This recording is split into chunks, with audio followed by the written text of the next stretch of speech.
Yeah, I appreciate what you guys do. It's just a little smaller. Thank you.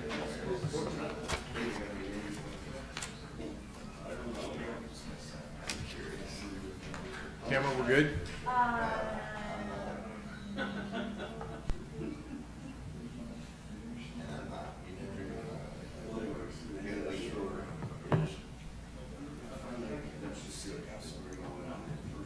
Brian, you good?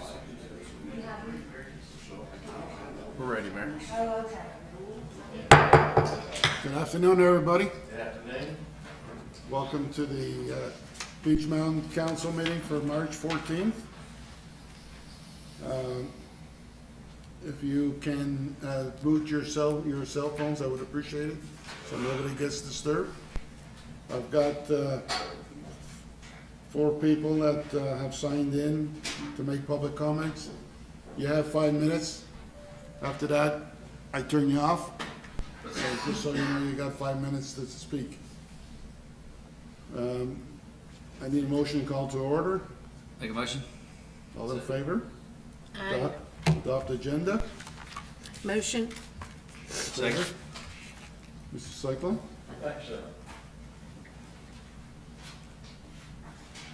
Good afternoon, everyone.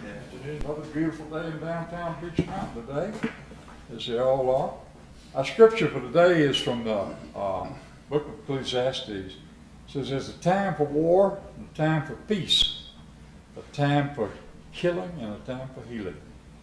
187 years ago last Monday, one of the most famous battles in United States history ended, Battle of Alamo.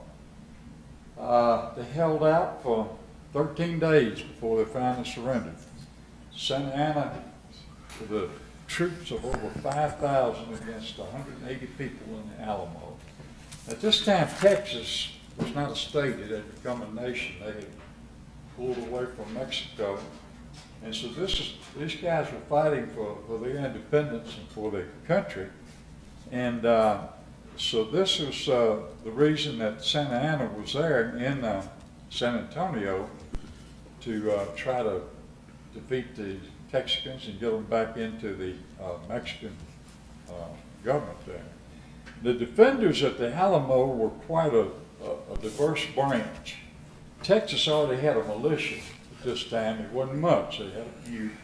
And Colonel William Travis was there with probably about 30 what we would call soldiers. The rest of them were just made up of people coming to fight for freedom.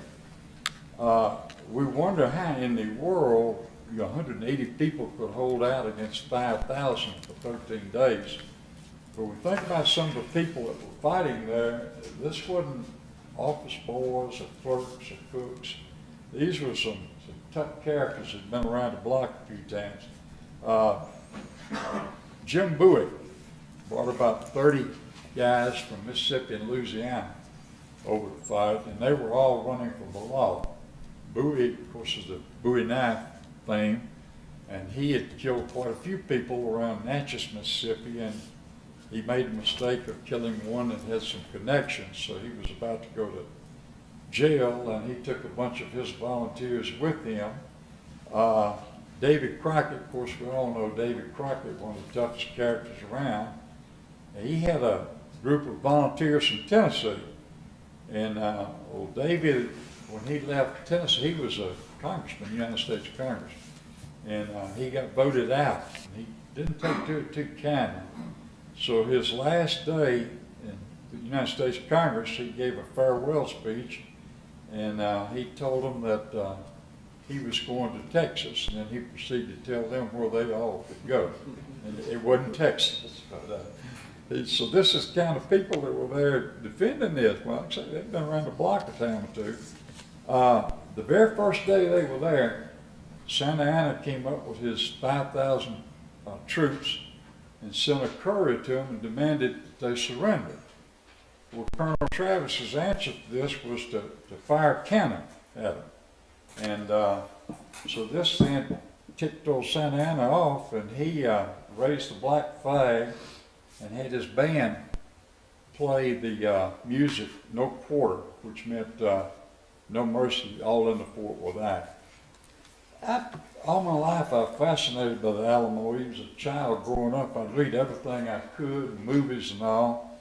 And I swore I was going to go one day, so I finally got to visit, and I've been back several times since.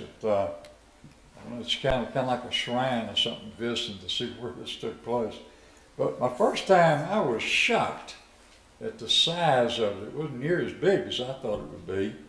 And also, I couldn't believe it was located in downtown San Antonio. You know, back in the movies, way back in the boondocks out there.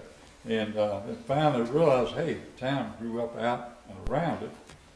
And the second thing that surprised me so was they have a list of the names of the defenders on the wall, and probably half of them, at least maybe more, had Spanish surnames, which they got to thinking about. These guys were just like all the Americans we see there. They wanted freedom too. They didn't want to go back to Mexico, so they were there defending it. The men that came from Tennessee, Mississippi, and all these places to help fight were called Texicans. I always thought that was the mispronunciation of Texan, but no, Texicans. And they were called this because they left their home, America, where they were Americans, to go to Texas to fight for freedom, which made them Texicans there. There's an inscription on the wall that says, "Be silent, friend, for here heroes died to blaze a trail for other men." There are a lot of legends about the Battle of the Alamo. One is that Colonel Travis, when he assembled all the men, he knew Santa Anna was coming, he drew a line on the ground with his sword and said, all right, I'm going to stay here and die, I'm not surrendering. All of you stay with me, come across the line. He said, if you don't, you may leave, no problem. So the story has that Davy Crockett, as soon as he drew the line, took off running fast as he could and jumped across the line so he could be the first one. And then he went back and helped his friend Jim Bowie. Bowie was dying with some type of fever. And they don't really know if he died from the fever or from the wounds there. But it's an interesting story, and it's something in American history I think we should never forget. It says that all those that died there, though, they didn't die in vain, because they bought time for Sam Houston to raise an army in Texas, and less than a year later, well, he met Santa Anna at the Battle of Goliad, and they completely wiped them out while they were all screaming, "Remember the Alamo" there. So let's remember the Alamo forever. Would you bow your heads, please? Lord, we thank you so much for this beautiful day. We thank you for this beautiful place we live, we call home. Pray, Lord, that you'll bless Joe, our president, Roy, our governor, Barry, our mayor, Bob, our manager, all the council. Pray, Lord, you be with our military, our firefighters, EMT, law enforcement. And we ask, Lord, to continue to bless the United States of America and Beech Mountain. Amen. Amen. Amen. Thank you. Thank you, Cyclone. Pledge of allegiance.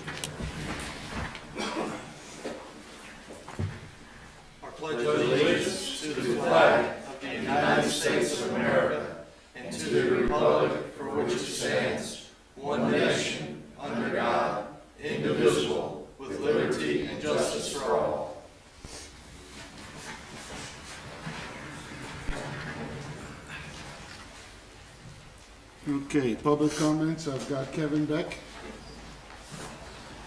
Please state your name and your address, please. My name is Kevin Beck, also known as the Fat One-Legged Sailor, and I live over on 123 Wild Daisy Lane here on Beech Mountain. I come before the council today with some questions, and I only have about 4 minutes 45 seconds to go, so it may take longer, but I won't. But I must pause on a few. I haven't been able to come to meetings in a while because I've been in a wheelchair and not been able to leave the house much. But I do have some questions, and I'm hoping I can get some answers. Y'all know there's a lot of disgruntled people up here right now. Really, there are. and over a few things, and some of them are that just blows my mind. One of them is road situations. I know you guys don't drive every road up here every day or even once a week or once a month, but our roads are sad.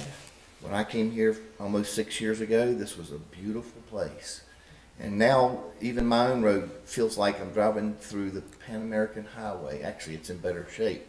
It's awful. Hadn't been one lick of rock put on that road except where they've attempted to repair where the creek goes through, and all that rock is now down the creek. Go look at it. Wasted money.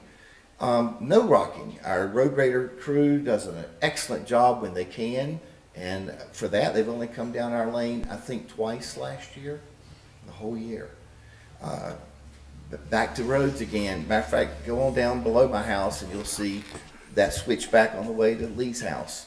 There's cars stuck there even now, but even when it's clear, you got to practically go into four-wheel drive to go up it now because it's so rutted out. It's awful.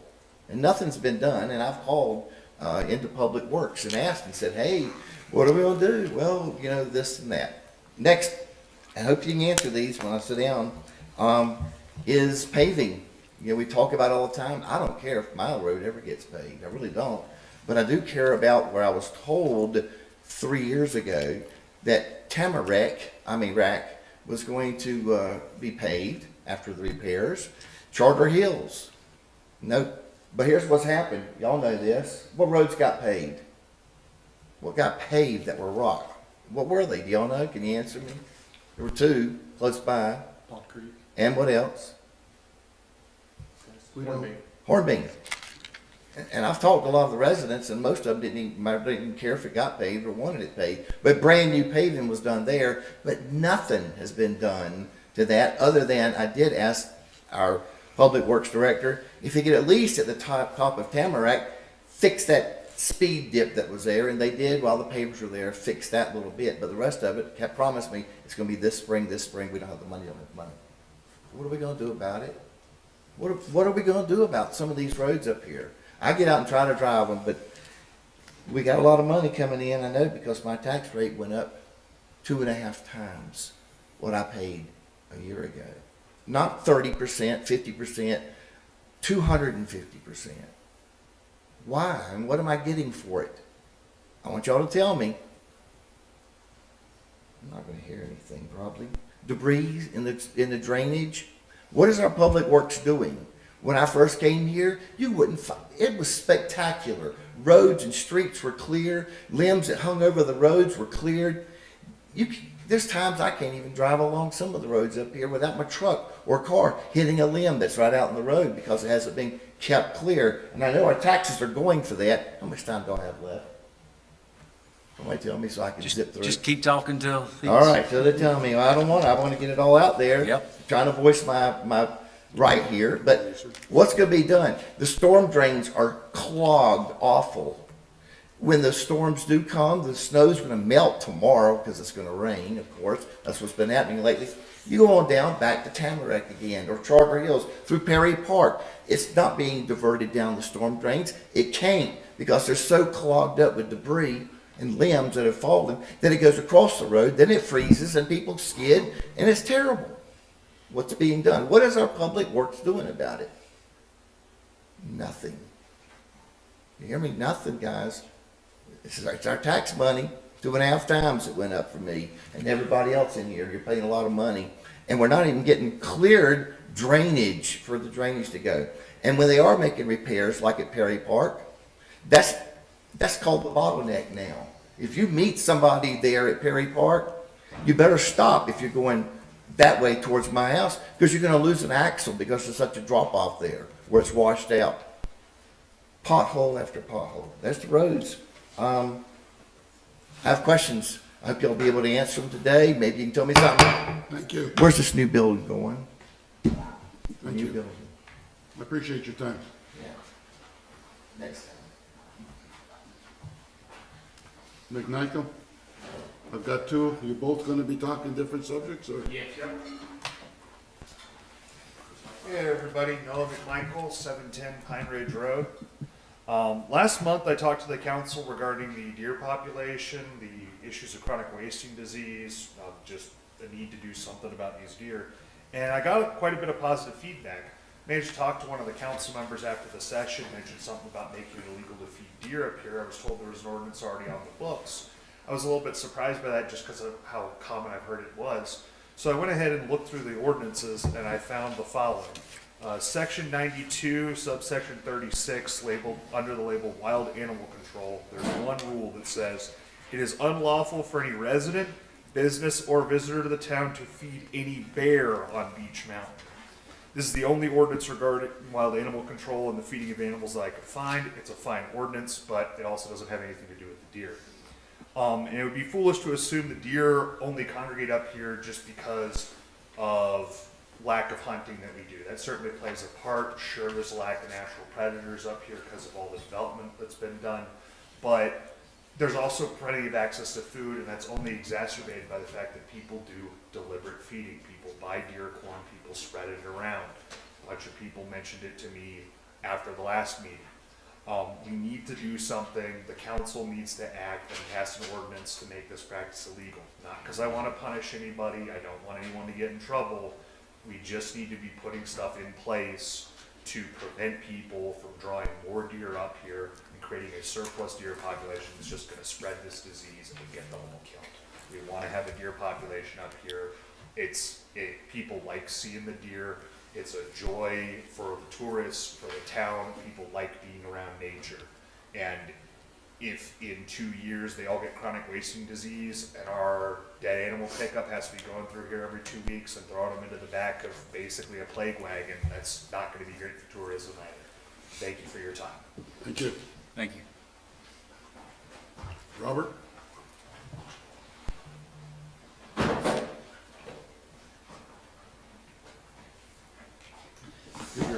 Robert McMichael, 710 Pine Ridge Road. I'm here again to comment on the town budget process. This council has said many times that you encourage us to become involved, yet there has been very little opportunity for that to happen. All we can do is stand here and make comments or send you emails which may or may not see a response. There's no way for us to have a conversation about this. So once we have more details on the new budget, say after the budget meeting on April 18th, I would strongly encourage this council to find a way for that conversation to occur. I would also request that before any gathering, the council allow citizens to submit specific questions, like my request last month to see a baseline budget. That way you will be prepared with answers, and the meeting won't devolve into a series of, I'll get back to you on that. This will go a long way to restoring confidence and trust in the process, and I look forward to attending. Thank you. Thank you. Fred Harris? Fred Harris, 126 Winter Green Way, Road. Just make this short and sweet. I'd like for somebody to explain to me why it was such a large tax increase, what you planned on doing with the money, how long it's going to be in effect, and why didn't you discuss it with the community before you jumped it so high? I think you need to make those answers public. Thank you. Thank you.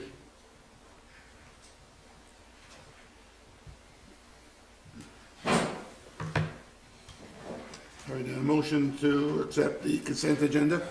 Make a motion. All in favor? Aye.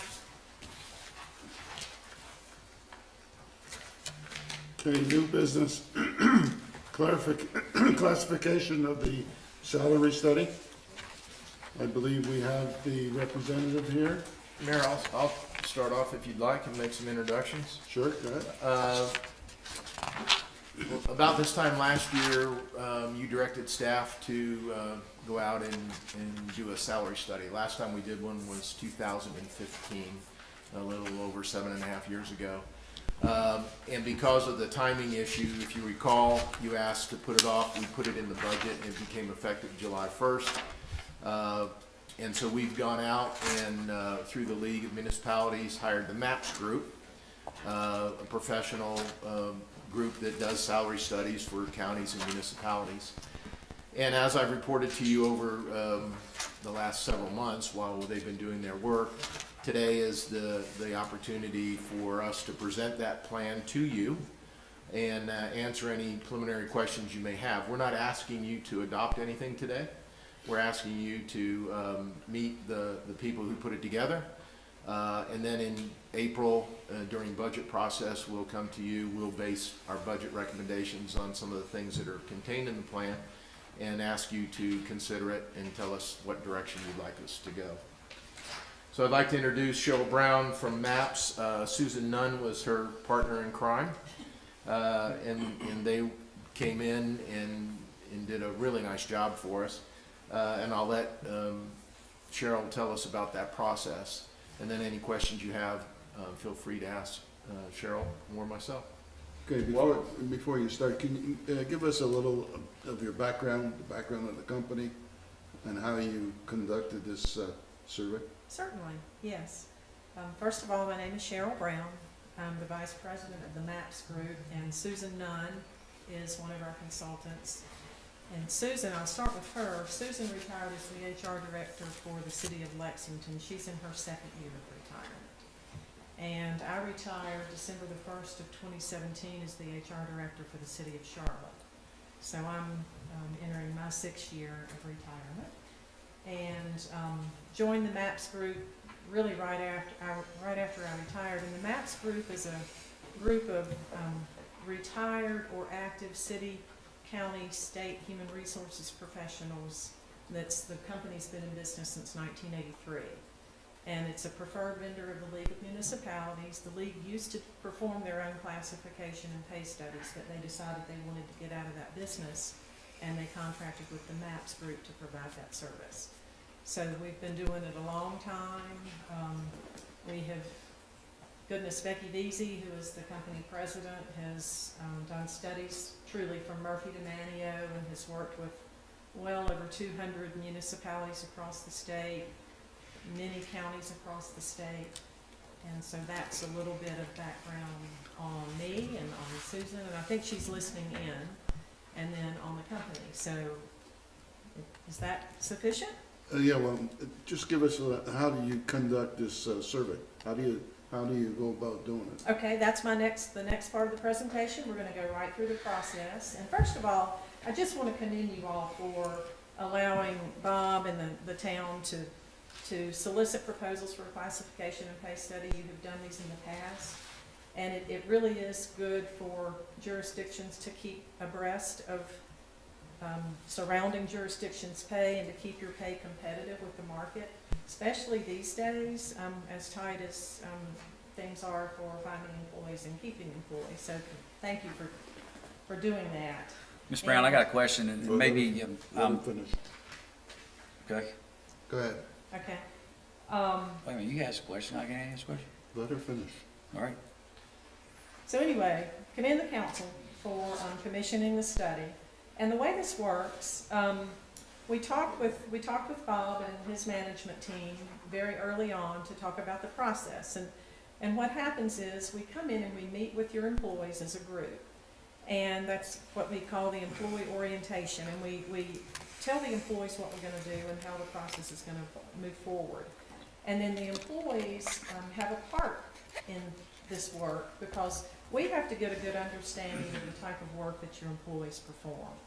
So we ask your employees to complete what we call a position description questionnaire, PDQ for short, 6 to 7 page document where they really detail for us the type of work that they perform, the type of equipment they use, types of decisions they make. Do they supervise employees? Do they take supervision from others? So it's a very detailed process. Riley was part of it. Steve was part of it. Tamara, everybody within the city that was employed at the time. And then Susan and I come back to Beech Mountain, which we did. We got the PDQs from the team. And then we returned to Beech Mountain and we conducted employee interviews with the majority of your employees, typically anywhere from 30 minutes to an hour with your employees, so we could get a good understanding of the work that they perform. And then at the same time, and I'll touch on this in a minute, we've talked with Bob and the management team here about where do you lose people to, where do you recruit people from, because really the purpose of maintaining competitive pay ranges is to be able to recruit when you have a vacancy that occurs and to pay your folks such that you're able to retain them. So those are really the two driving forces for keeping your classification and your pay plans current.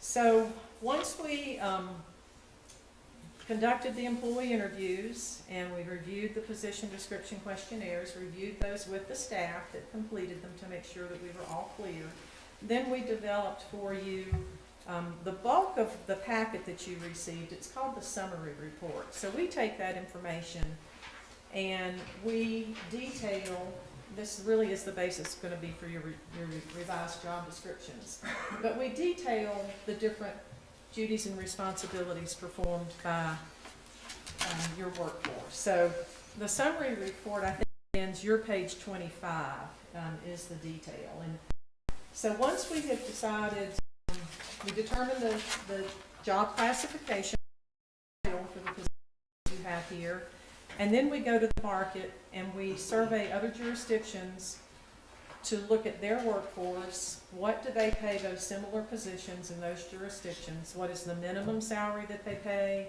What is the maximum salary that they pay? So that's, we're looking for the pay range that they have in these other jurisdictions. And when we determine where to go and collect pay plans from and benefit information, we also do a benefit survey for you. We there are several reasons why we choose who we choose, and the jurisdictions, we talked with Bob, we talked with Steve, looked around you. So obviously proximity to Beech Mountain is something that's important when we're looking at jurisdictions. And then on page 44 of your document, you'll see there, you'll see there a page that's titled Pay Plan Implementation. And that will show you the jurisdictions where we went and asked for their pay plans and their benefit plans. And again, these are jurisdictions that were selected based on the proximity to the town, designation as an incorporated city, town, or village, typically with a council manager form of government like you have here in Beech Mountain. Then provision of similar services, similar tourist type of environment, similar tax structure, and membership in the North Carolina Local Government Retirement System, because that comes with its own set of rules, own expectation for employee contribution, town contribution, and into that retirement system.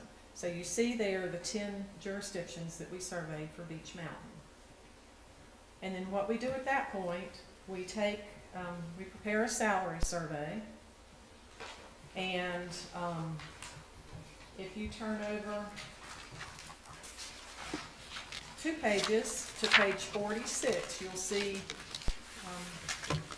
what the salary survey looks like. And you see we have the jurisdictions there listed on the left, and we work to get the most current pay plan that these jurisdictions have in place. And then you'll see the jobs listed at the top.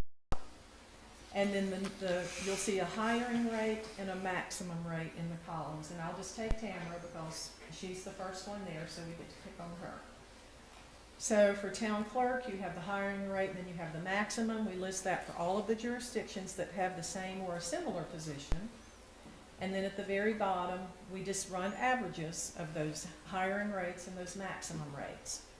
Now you'll see something there, and this is just something unique that I do because I'm just curious, but you see I ran 2 sets of averages. I ran an average with everyone, and then I ran an average and I took out North Wilkesboro. And I did that because North Wilkesboro, in comparison to everybody else, was really low. They're included in the overall assessment of where we assigned your pay ranges, but I just like to see that. It's like I did a study for the town of Matthews, which is east of Charlotte. They wanted to use Charlotte in their study.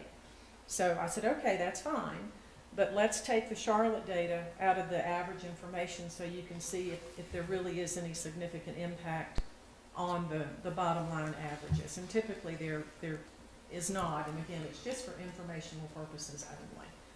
So, we developed the salary survey, we ran the averages, and then, we discussed the results with the management team here. And we said, okay, you've got, Steve, who's the finance director. So we're gonna match Steve's job as finance director to other finance directors across the state or similar positions. And then we worked with Bob and Steve to develop what we call a salary schedule, which are minimum and maximum pay rates. It's just there's nothing assigned to it at that point. It's just a salary schedule. You have a minimum, a maximum. Each range is 5% above the one below it. And it's just a very structured salary schedule. And then we recommend pay grades to the management team here. And once those pay grades are assigned, then we develop what we call the list of classes by grade. So I'd like to get you to turn to page 62 so we can take a look at what that looks like.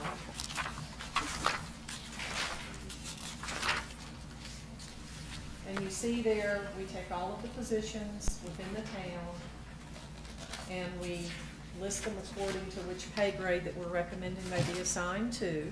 So starting with the sanitation worker, we recommend grade 9. And if you look for the program support specialist, which is a high-level administrative position, we recommend grade 14. So this just lists sequentially for you the various positions within the town, and you can see with this list the relationship to one another. Obviously, the supervisor or the sanitation worker is going to be further down in the list of positions by salary grade. So this would be the pay plan that Bob mentioned. At some point, they would want you to adopt the list of classes by grade and the new pay plan. So that's part of what we do here.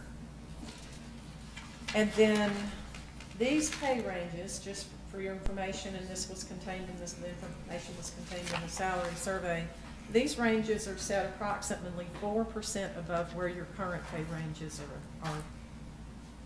are assigned from minimum to maximum. So with changes in the market, with cost of living increases, I'm seeing some jurisdictions that are bumping their ranges by 8%. So there, again, times are tight, competition is stiff among employers for workers, so we are seeing jurisdictions increase the amount of those adjustments to their pay ranges. So you all did a significant increase last year, I understand. So for this year, we feel like 4% would be a good adjustment for your ranges to, again, keep competitive with those around you. Because what's important to realize is, once we do this, those other jurisdictions around you are going to be moving their ranges too. So everybody does this typically July 1st. They make those adjustments. The town of Pembroke, I did a study for them not too long ago. They're going to be moving their ranges by 8% from minimum to maximum. So once we put your ranges in place, those around you are going to be moving theirs as well. So that's important to keep in mind, and also important to keep in mind that it really is beneficial for you to do this annually, to take a look at the pay ranges. The League of Municipalities also can provide some data on ranges and adjustments that folks are making, and make those adjustments annually so that you don't fall behind the market. Because I had a client who had worked with the MAPS group previously, had spent time and energy and money on a pay study. They set their rates in 2015 and they didn't touch them again until we were back in there in 2021. And that jurisdiction had fallen so far behind the market that they were really struggling, particularly in the area of police officers, really struggling. So we made those adjustments to their ranges and encouraged their council to continue to look at this annually and make those types of adjustments to help you remain competitive. And then the next step in the process includes, once we assign jobs to pay ranges, then we look at if there is any impact to staff. Are there any members of the team that, as a result of the new pay ranges, would they receive any type of an increase? Not everybody in the organization will receive an increase as a result of this work. So about half of your employees are scheduled to receive some sort of increase. And let me describe to you what that looks like. When we put a new pay range in place, we look at the current salary of the incumbent who's now in that pay range.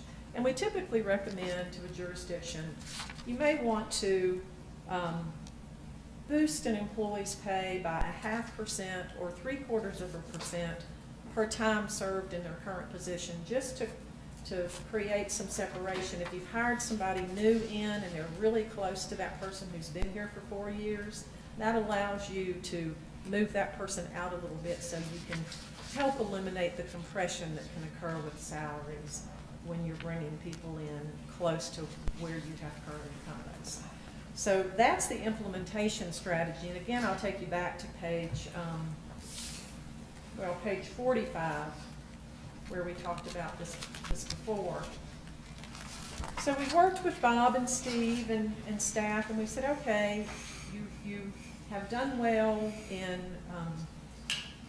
not having significant compression issues within the organization, but you do have some. So what seems reasonable as far as adjustments that would be made for employees? And so we decided, let's cost out 0.5% per year of service in current role, or 0.75% per year of service in current role.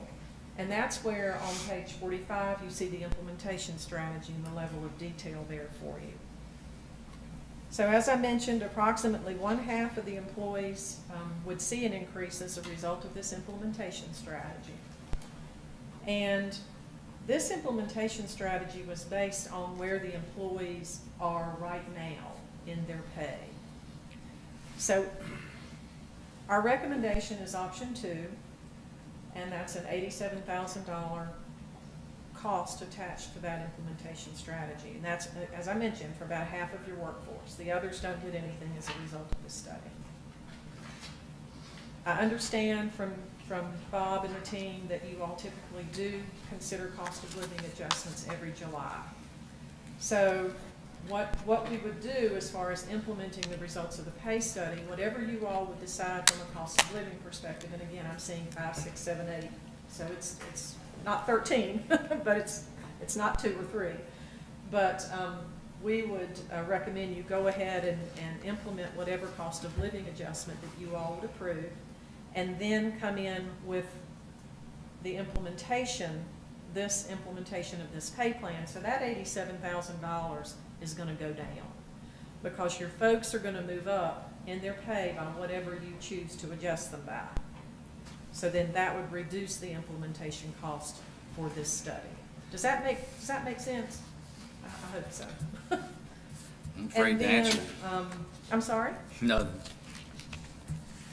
So anyway, that really is a rundown of the process and the thought process and the steps, and I tried to do that. I know I had you jumping around in your books there, but as far as sequentially the steps and what we consider and how we go about that, it kind of necessitates that. So I apologize for having to turn pages, but and I apologize for being in tennis shoes. I was.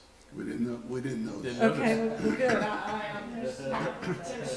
I left my boots at home and I was telling, is it Malang? Miss Malang, I was telling Miss Malang, I said, I had a pair of heels in the car and I attempted to put them on and thought about it and I said, nah, I think I'll do that. Okay. So I'm happy to try and answer any questions that you may have, or if you want to go back and touch on something that I touched on in the presentation, I'm happy to do that as well. And if I don't have an answer for you today, I certainly will do my best to get one. When you guys did the survey for Beach Mountain employees, do you look at the full package, the full compensation package when you're averaging versus other towns? We Or is look it at, just the salary amount, like the dollar amount attached to that employee versus the dollar amount of the other town? we don't look at total compensation, which I think is what you're asking in the salary survey. There are 2 components to it. There is a benefits survey that we do as well. So this is the salary survey portion where we take the data and we set a new minimum pay rate and a new maximum pay rate for your ranges here at the town. We also then survey these same jurisdictions for their benefit plans. And, you know, is there something within the town of Beech Mountain that looks, I'll give you an example. Doing a study right now for another jurisdiction further east. They have a life insurance benefit of $10,000. Most other jurisdictions that we deal with have life insurance benefits 1 times your annual salary, 2 times your annual salary. So if we see something like that that really looks off the market compared to what other people are doing from a benefits perspective, then we will recommend to Bob and the team that you may, and to you all, of course, you have the final say, but that you may want to recommend adjusting your life insurance benefit so that you're more competitive with other jurisdictions around you. We rarely make any recommendations for changes in benefit plans because particularly the cost of benefits for your employees, there's so many different factors that impact that. It's your experience, it's your, you know, the health of your employees, the types of services they solicit, where they have to go to get them, and those sorts of things. But you know, vacation days, sick days, longevity, performance pay, range adjustments, those sorts of things. Yes, ma'am. Wayne, I don't have any questions, thank you. go ahead. I think I'm good. I guess you covered everybody. Nobody has any questions. Pretty good. That never happens. Oh, So well, you do gracious. well. Well, thank you. Thank you. Thank you. If you have anything that comes up and you need some additional information from me, just let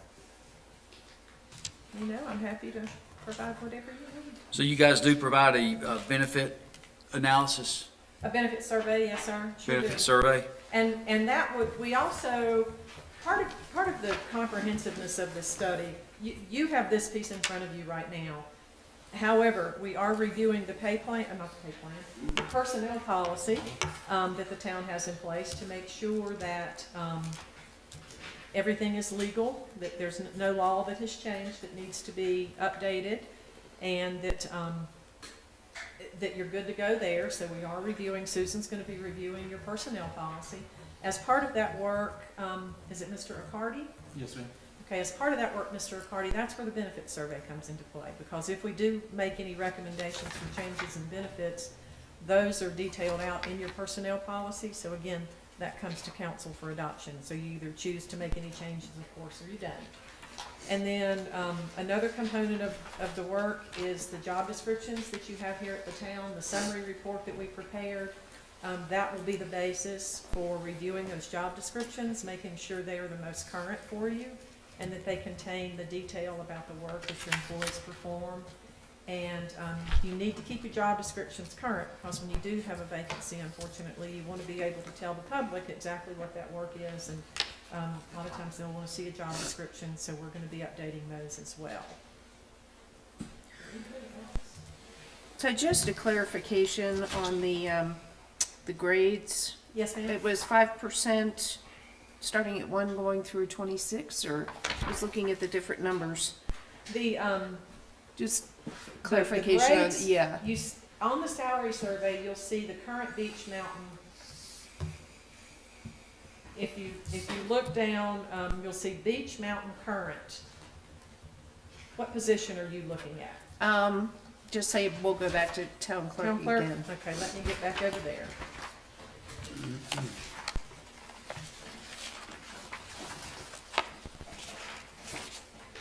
Okay, so for town clerk, if you go to the bottom of the page, you'll see the town clerk position, the current pay range assignment is grade 20.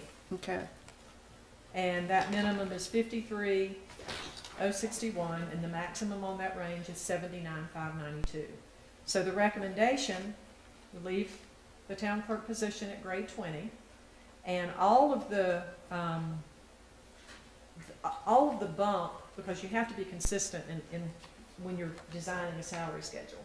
So all of the pay grade assignments are going to be like grade 20 is going to be 4% above on the minimum and 4% above on the maximum. Okay, And then the salary schedule, where we have grade 3, 4, 5, 6, 7, 8, 9, 10, up through 35. Grade 4, the min and max is going to be 5% above grade 3. okay, So you don't have a copy of the salary schedule in that, in your Okay. information there, but the ranges are set 5% apart from each other.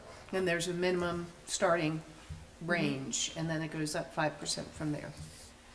Yes, like you Per have grade. a minimum for grade 6, Okay, and then grade 7, grade 6, and then grade 7, that minimum is gonna be 5% above the minimum for grade 6. And that's Okay. consistent from the minimum, from the hiring to the minimum to the maximum. okay. One other quick question. On the administrative assistant on page 47, that seemed to be the only one that had a grade change to it. Let's see.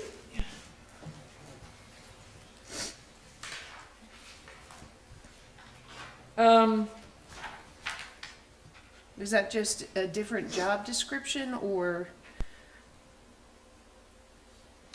When we looked at the administrative assistant, yes, because the position also, I believe that's the front out there, also handles permitting, also handles some other, it's, the breadth of the position has increased over time, so the breadth and the depth and the complexity of the work is greater than it was at the lesser salary grade. Okay. It's more complex than it used to be. And that's the kind of information that we gather when we look at the position description questionnaires, as well as the interviews with the employees and their supervisors, to determine if they're in the right class, and if they are, is that class appropriately assigned to the proper pay Okay. range? Thank you. You're welcome. The question I have, Ms. Brown, is that with the benefits, a lot of companies, when they recruit, their salaries are, no matter where the range is of their salaries, but, the benefits can tip the scales. And that can be a significant cost, depending on how much you sweeten the pot. I think it would be helpful, and I don't know if this is doable or not, but it just sounds like some legwork that may or should be done, is that we need to look at not only the salary, but evaluate the benefits also. And I'm not using Beach Mountain, for example, but let's just say that the benefits up here or in any municipality are super fat. And so that may determine whether or not how much of a COLA that we give, or how much of an increase in salary, whether it's 2%, 6%, or whatever percent. But I think that the benefits should play a factor in what and if any kind of increase that we give to the employees. The benefits compared to others? Sure. Okay, that's what we have gathered. Thought you said it wasn't cost effective for you to provide a benefit survey. I'm sorry? I thought that you only provided a salary survey and not salary and benefits. Did I miss that? We conduct a benefits survey and look at your benefits at the town of Beach Mountain compared to those same 10 jurisdictions. So we do a benefits survey. We don't cost the benefits of Beach Mountain versus the cost of benefits at these other jurisdictions. I'm not sure if I'm answering your question. Yeah, you did. clear or not. Okay, thank you. You're welcome. Just go to page 52, I guess, using your example of change of grade. If you look at the Public Works Director, you had a grade of 26, and then it drops down to a 25. Was there a change in job description? This is a recommendation that we are making to the town regarding the broadening of one role and keeping another role as is. So, you'll see there you've got Public Works Director, and then you've got Public Utilities Director, and then Public Services Director. So we're recommending a new structure essentially in that area for consideration, for the manager's consideration with the study. Okay, So that's why that looks a little different. okay, thank you. You're welcome. You know, it just, it's a lot of information here, but it appears that the 13% increase that council gave to the employees last year It's helpful. just validates the information that MAPS has provided. Sure. I agree with that. No question. So, I think you already answered this, but I'm gonna ask it again. What differentiates the information that MAPS provided versus having someone from the town, whether it's the town clerk, HR, town manager, to go out and request the same information? What separates what you guys do versus what the town could potentially do? What separates what we do is we really take a deep dive into the current job classification and the current job descriptions and the work that the employees do to make sure that the job title that you have assigned to a particular role is appropriate and that that's the work that the employee is doing. It's just like the administrative assistant example that you just gave. In looking at that job, taking a deeper dive into that job, we realized, okay, this really isn't reflective anymore of the work that this employee is performing. We need to make an adjustment in this role. So, and it's a look at the entire organization at one time. It takes a lot of time to conduct the interviews and learn from the employees and have the employees complete the surveys and that sort of thing. So you can call, I can call, I used to call when I was in Charlotte, my comp manager would call, you know, Asheville or Denver or someplace around the country and say, what are you paying your finance director? Or what are you paying your town clerk? And we could get data that way. But it's time consuming to do it that way. And you don't get as good a picture of the overall organization and the work that the employees are performing by handling What, it that way. when you did the job description, what did you take out of what the town has and what you're proposing? We haven't written the job descriptions yet. Okay, What you have in front of you is the summary report, which is the summary of the position description questionnaires as well as the interviews. So we prepare that and then we use that as a basis for making sure whether your job description needs to be completely rewritten. The administrative assistant will need to be adjusted significantly. We have the job descriptions, Tamara has provided us those, but whether or not they're applicable this day and time, I don't know yet. That really is the last step in the process. Particularly this time of year, you all need information for budget purposes, and that's why we have more work than we can do this time of year with jurisdictions, trying to get y'all numbers so that you know what you're looking at for your FY24 budget. Well, I also think if you call a municipality, you don't really know their full job description when they give you, well, my clerk is earning X amount of dollars, but you don't know what the full scope of the job that they have. That's exactly right, and you cannot do it based solely on job titles. There's a lot of research, there's phone calls, follow-up phone calls with jurisdictions, there's a lot of work looking into websites of other jurisdictions. What type of services does this town offer? Do they, so there's a lot of, and I told Bob early on and Steve, it's not science. It's not science, it's an art, not science. But we take the best information we can get and process it as best we can to come up with the most solid recommendations for the towns. But you're exactly right, Mayor. There's so much more other than just a job title and a pay range. Chief, how many positions do we have open on Beach Mountain now? You know, and if you don't know, that's okay. I looked at Tamara and she says 4. Okay, 4. And has this been within the 4 positions that are vacant? Have they left within the past 12 months? Tamara? I had one leave Friday. So does that How make about the other 4, 3? or does that make 5? No, that's 4. Okay.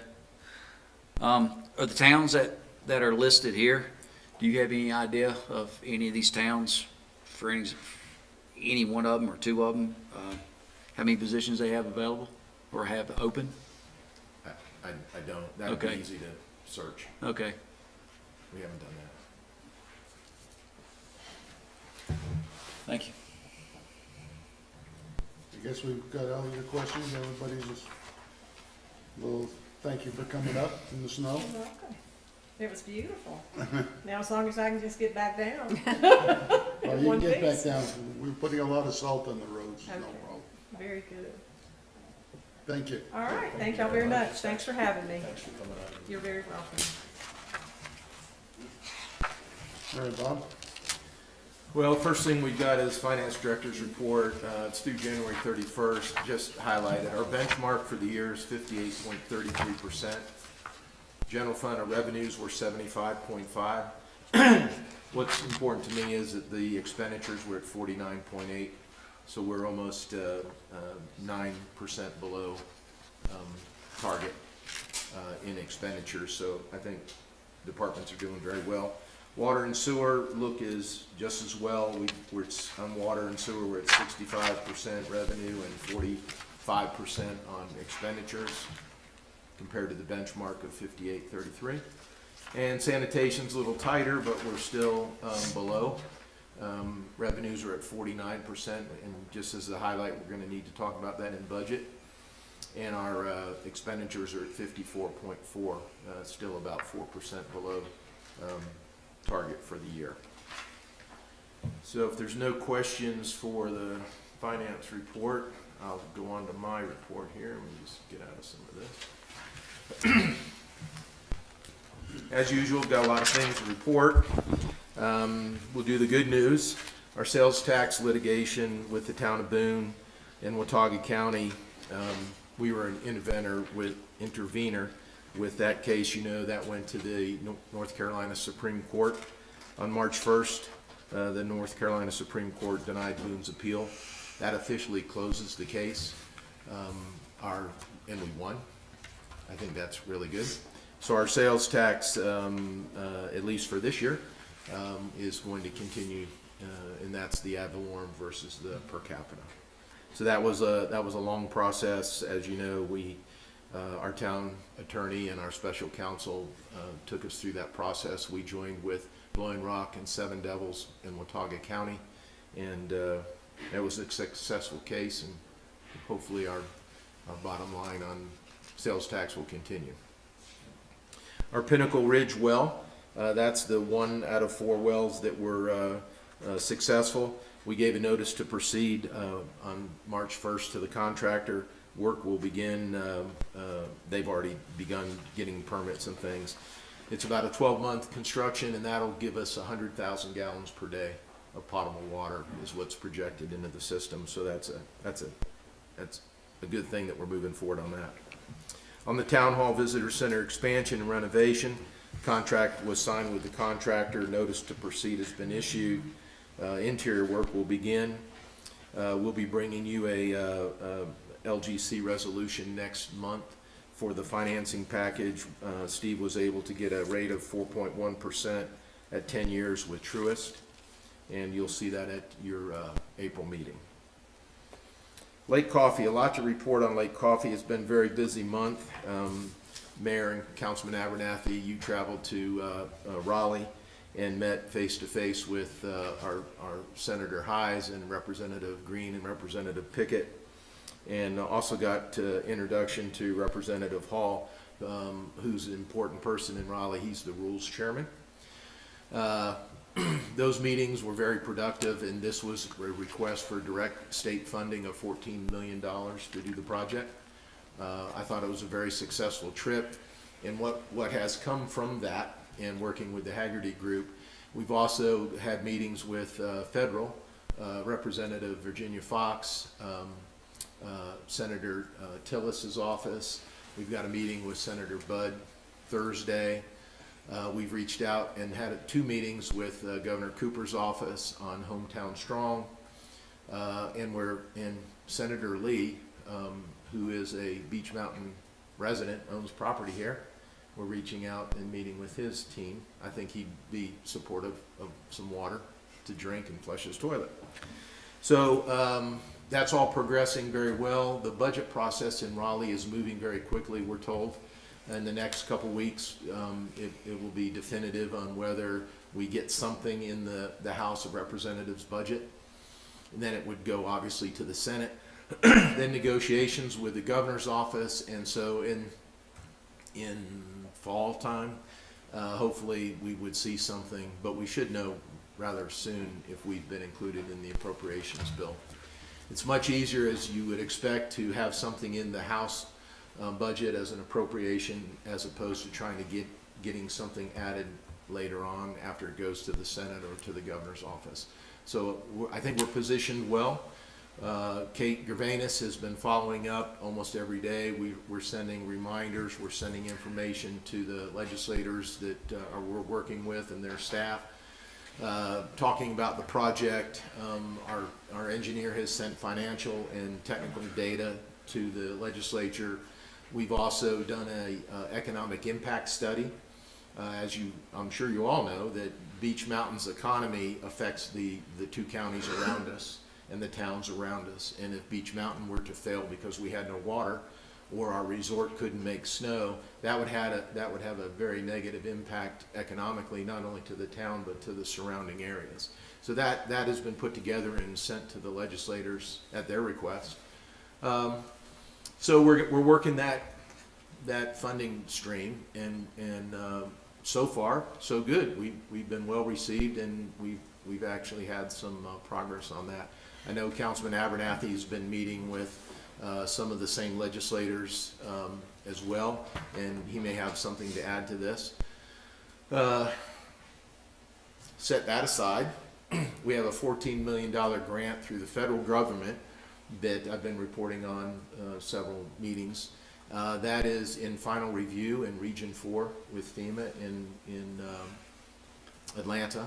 Representative Fox has been very instrumental in getting that brought to the top of the list. She's providing a letter of support, as is Senator Tillis's office, and trying to move that along. We've been meeting with North Carolina State Emergency Management, which is the component that grant is under, and we have their full support from their highest level. Their administrator actually is supporting this project, so we feel confident that until the rug gets pulled out from underneath us, that stream may come to fruition.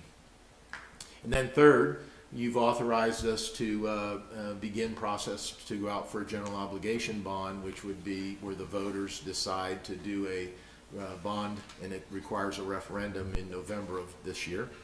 And that, I do need a consensus today.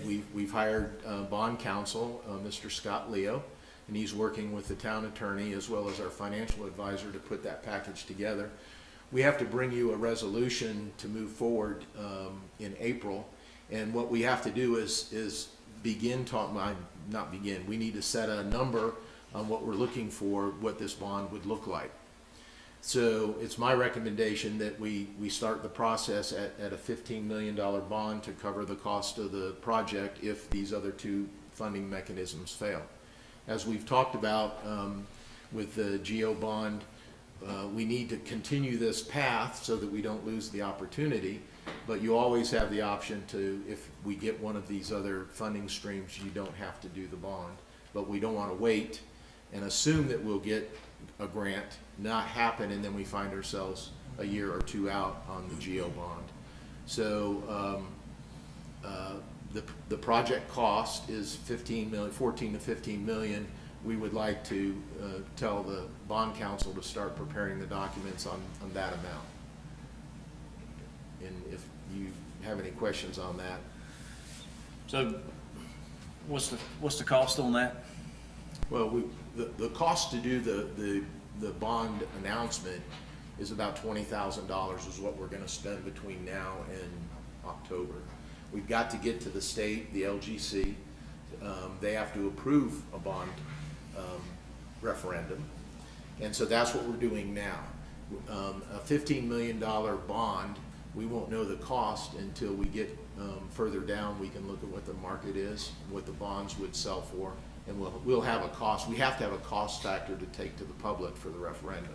So our choice is to roll the dice and spend 20 grand in case we don't get any funding from the state or Fed, so that we can, because I think if we don't do that, then we're going to be another it won't be 5 or 6 months behind. We'll have to wait till the next election, correct?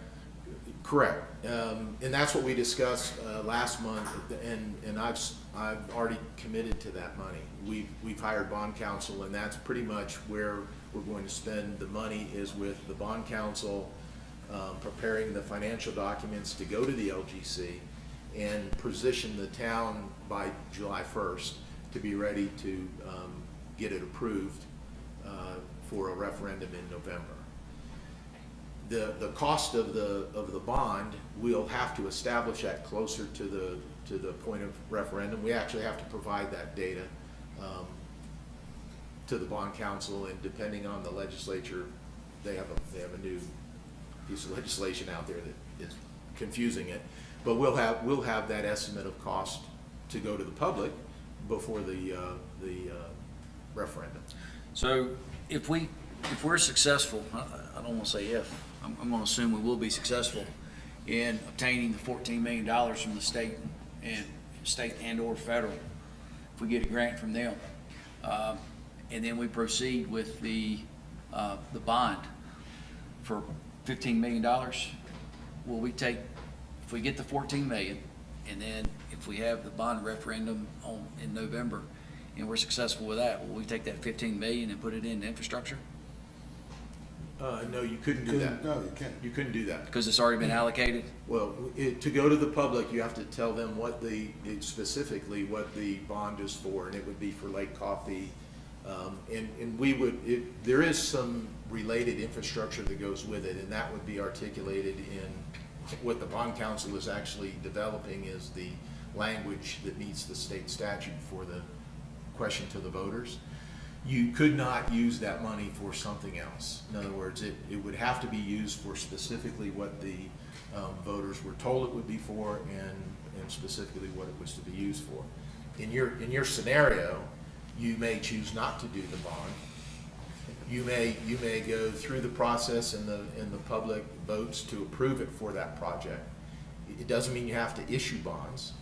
You have 7 years from the referendum to actually issue the bond order, and you can do it in different amounts, trounces or troves, I'm not sure how that's pronounced. So what we're trying to do is cover all of our bases. So back to your analogy, if we got 14 million from the state, perfect. You don't really need to do a bond. You could still take it to the public, but you wouldn't have to issue any bonds, or you could not do a bond at all. If we get the federal grant, it's a 90-10. They provide 90% of the funding. We have to provide 10%. So you need $1.4 million. So you may want to use other revenues to meet that need. What we're trying to do is, we've got 3 distinct paths, and if one of them comes to fruition, it will affect what we do with the others. But we need to raise $14 to $15 million to complete the project. Well, I think we need it as a backup anyway. We do. There's no question. I mean, at the end, we don't have to issue the bond. You don't. I mean, we're investing 20,000 to be prepared in case. Yes, sir. And I think that's, you can't take the risk. You gotta be prepared for it. And that's the plan we have. What I really needed to get a consensus today is I need to tell the bond council, you know, what the amount of the bond is. And my recommendation is $15 million, 15 million, yeah. so we can do the project if the other two fall apart.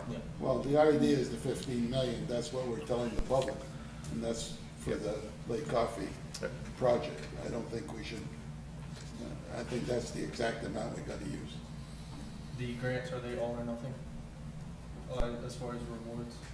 If you're awarded? Yes. You know, okay. Well, So if you strike out, yeah, get you the start dollar. over. Yeah. We're also, just so you know, today I made the decision to apply for another ARC grant. That's the Appalachian Regional Council.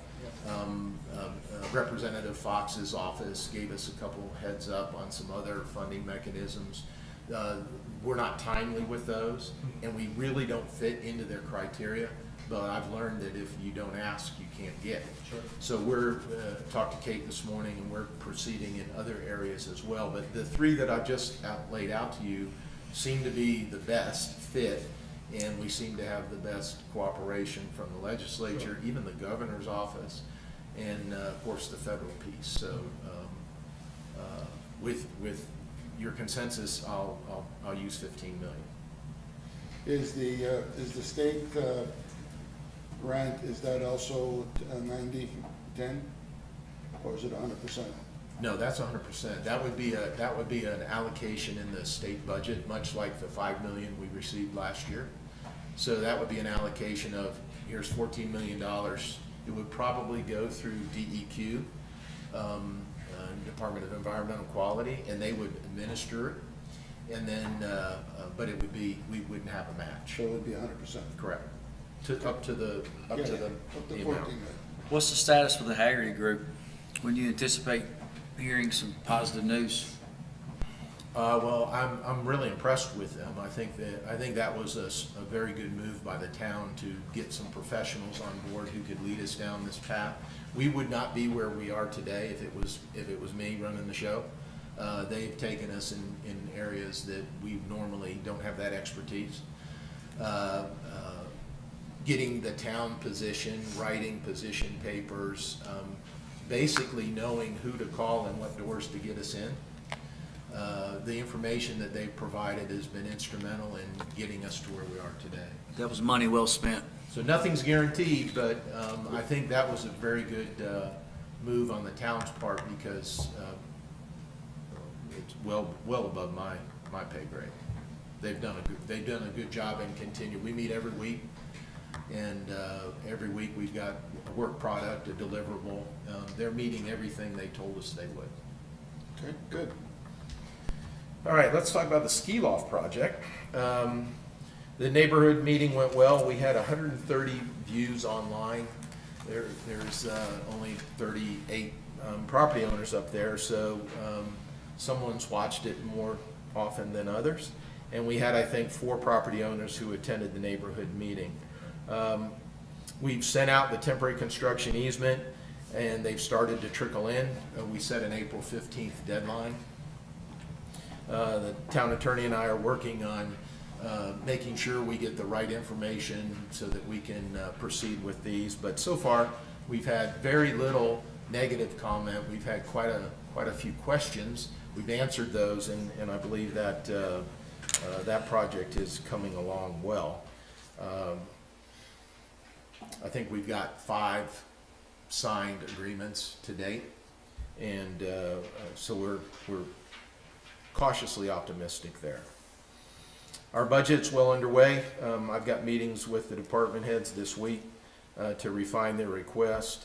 The plan is to submit again, as we have for the last 3 years, an operational budget with a capital budget to the side, so that you know exactly what it takes to operate the town and what those costs are. And then capital will be set as a separate document, a capital improvement plan. We've done that 3 years in a row, and I heard today that someone wants a baseline budget. That's exactly what you've had three years in a row. Sledding Hill, we're planning to close when the snow melts. We're making snow as we speak. There was people sledding on it yesterday. So we're going to fashion with the resort, when the resort closed, we'll stop making snow and then we'll see how long it lasts. And the last thing I just want to note to you, because it came up in our discussions with the legislators, they wanted to know what skin the town has had in the infrastructure game here in Beech Mountain. With our infrastructure, everybody hears that it's leaking and it's old and it's falling apart, and they basically said, why should we give you $14 million? What has the taxpayers of Beech Mountain paid into the infrastructure in the town of Beech Mountain? So we did the exercise. It's quite amazing. Since including the water plant, the town has paid $28 million in infrastructure improvements that are either complete or underway, mostly through finance projects. You funded quite a bit out of water and sewer, and we've done a number of SRF loans with the state. So $28 million the town since 2017 has paid in upgrading their water and sewer infrastructure, and I think that's hats off to our taxpayers for making that funding happen. That's it, Mayor. Okay, thank you. Were we gonna receive a consensus or vote on the GEO bond? I took consensus of 15 million. Okay. The mayor shook his head. Thank you. Okay. The clerk would like someone to say 15 million. 15 million. Second. Second. Thank you, 18 million. Tamara. 18 million. Chief, with the Pinnacle well, you said it produces 100,000 gallons a day. Yes. Does it go straight to the treatment plant? No, actually, this goes straight into the distribution system, and that's what's. So it's clean? We treat it we pump it out of the ground. Yeah. We treat it on site and pump it into the main distribution system, and it first goes to the mill pond tank, and then it gets distributed throughout the system. So this is really a very efficient way of producing water. We don't have to send it to the plant, and we don't have to have the labor costs to treat it and distribute it. And so we can, that $100,000 won't be a part of what the town has to release at Buckeye? Correct. 100,000 gallons. 100 gallons, not It dollars. will not count towards we don't have to count it coming in or releasing. That's totally separate. So this will, That's a plus. And then how much do we go through in a day, like the town of Beech Mountain? about 400 to 500,000 a day. So that's a huge supplement. And when we have that's an average. So like on a ski weekend, Yeah. it's 1 million gallons. Okay, town council comments? Kelly? I did have a question on recycling. I noticed that the numbers are down this year versus last year. And do you think that that's more informational purposes, that people don't think we're We're up actually where we are we're actually recycling? receiving less from the public in recycling, and there's a number of reasons that I've been given. The move in our residential community to a lot more short-term rentals, they don't recycle. So when we had more, I will call them permanent residents, they might not have lived here all year, but they were second homes. Those people more often recycle than the rentals, and so our switch from residential to short-term rentals has had an impact on our recycling. So unfortunately, you'll see that tonnage is reflected in the solid waste difference. Is that's what's going to the landfill. Okay. Just for informational purposes, who are top 4 taxpayers for the town of Beech Mountain? Do you know off the top of your head? I could guess. It's going to be the resort, the club. Me. Top 2 is fine. Just want people to know, Me. you I know, don't- top taxpayers on this mountain. Well, You the know, top, top 2. obviously the ones that own the most property and pay the most, not only in property tax, well, the resort doesn't pay sales tax, would be the resort and the club. And they may be interchangeable. I can find that out. Now, that's fine. Steve can tell me. I just wanted it to be put out there just based on, Okay. yeah, information I've been receiving. I did want to congratulate the resort. They raised over $65,000 for the Colon Cancer Coalition. And I wanted to remind people that the budget meeting, second one, is April 18th at 10 a.m. It is open to the public. And happy St. Patrick's Day. That's it for me. Do you have anything? I'm good, thank you. Okay. Mr. Carty? Yes, sir. I said it the last 2 months. I'd like to see a town hall meeting for questions and answers to where the public and the council can go back and forth and talk about the budget. And just for clarification and transparency, and just try to make it as painless as possible, so you guys see where we're coming from, we see where you're coming from. I still have yet to hear from any of the council members on whether we can do that or not, but that's something I'd like to see done before, we adopt a budget and another year passes. If you'll turn to page 8, and 7.1. At our budget retreat, our top line item was lowering the tax rate. And we, here again, not to be the horse, we haven't really talked about lowering the tax millage at all, that I'm aware of up to this point. And I'd like to see a conversation and education on how we can lower the tax rate and how far we can go and put actions into our words. And again, it was our very first item, so we sounded good, but there's no action followed behind it. Personally, I don't like that. We gotta get a I said I'm budget gonna first, do something, don't and we? we want to do it. Like last year, I said I was gonna raise taxes, and we did it. Was it the best thing? Probably not. So here I am saying, okay, let's try to lower the taxes, but I need a little bit of help to accomplish that, and we can't put it all on Bob. I appreciate you bringing that up, or recognizing that. But we need a budget first before we can decide what millage rate what we can do with the millage rate, correct? Correct. I mean, we just can't say, we can't arbitrarily pick out a number that we wanted it. No, but At what you 62 can do cents. is you can set your tax millage and see if you can make your budget work within that. Instead of just making a wish list and then saying, okay, now we need to learn how to fund it, so. Well, I think the plan is, we're gonna be presented a budget at a certain rate. That's what it's gonna cost to run the town. Okay.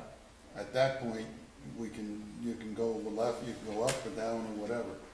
But you're gonna have a baseline when we do the budget. Right now, we haven't done the budget.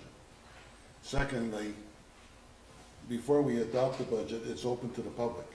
There's a public hearing that we hold before we adopt the budget. So that gives the public an opportunity to make their comments, and whatever questions they have, we can answer. But, so that's why we have 3 meetings, 3 budget meetings, so that we prepare this. And the last one is for open to the public, that they can sit and listen to it and then ask whatever questions they have at that point. So hopefully we'll have a good turnout for that. Would we be able to potentially hold that at, would we be able to hold that at Buckeye, June? that third meeting? No, because we have to video. I hope we have standing room only Well, at that meeting. well, it would be great. Yeah. I'd be excited. I'd be excited if we had a full house and that standing room only would be great. Mayor and Councilman McCarty, Yes, sir. my plan, the process is, we had a budget retreat, you gave me 5 priorities to put in the budget. Yes, The sir. number 1 was lower the tax rate. I'm bringing you a balanced budget as required April 18th that will lower the tax rate. Yes, sir. You may not agree with the budget, and you may not agree with the tax rate, but I will bring you a budget that meets all 5 of your priorities. That's my job. So then what you'll need to do is tell me what tax rate you want, and I'm going to ask you, what do you want to take out of the budget? It's a balanced budget Yes, sir. at a lower tax rate, and then we'll have that discussion and we'll go from there. Okay. It's not that we've been working on it every Yes, day. sir. Yeah, that, So it's not before the council yet, because my job is to produce that balanced budget. yes, sir. And I will bring you a budget that lowers the tax rate. Yes, sir. Does that answer your question? Yes, sir, yeah. Okay. I unfortunately, had to use our ambulance service recently. And anybody that, complains that, we pay too much for it, it's not enough, let me tell you. These guys are great, very professional. And, compared to other counties, I mean, I also, happen to be transported from Avery, and believe me, there is no comparison.